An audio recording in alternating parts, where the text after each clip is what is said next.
একটা জাদু নিয়ে আসলাম।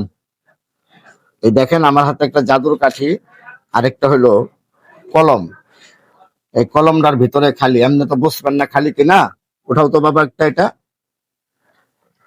এটার ভিতরে শুধু একটা সিগারেট, ছোট্ট একটা সিগারেট। আর এই যে কতটা খালি আমি একটু আপনাদেরকে দেখাই। এই যে পানি ঢাললাম,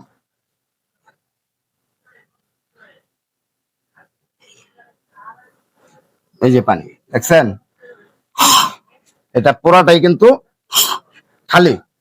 এই খালিটা থেকে এই যে ছোট্ট একটা সিগারেট, এখন আমার সিগারেটের খুব নেশা হয়েছে, আমি একটা সিগারেট খাবো।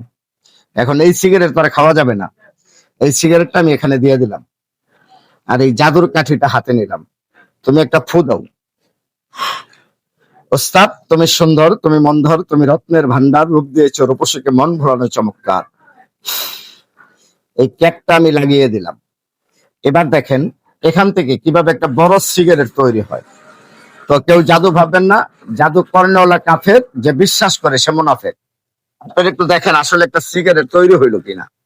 এখান থেকে একটা বড় সিগারেট আমি তৈরি করলাম, ছোট সিগারেটটা কিন্তু এখন এটার ভিতরে নাই।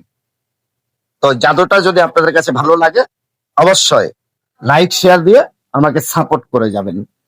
আর এই যে এই ধরনের জাদুগুলো যদি আপনারা দেখতে চান, অবশ্যই ফিরোজ আলম ভাই এই পেজটিকে আপনারা ফলো দিয়া আমাকে সাপোর্ট করবেন এবং ভালো ভালো জাদু দেখতে পারবেন। সবাই ভালো থাকবেন। আল্লাহ হাফেজ।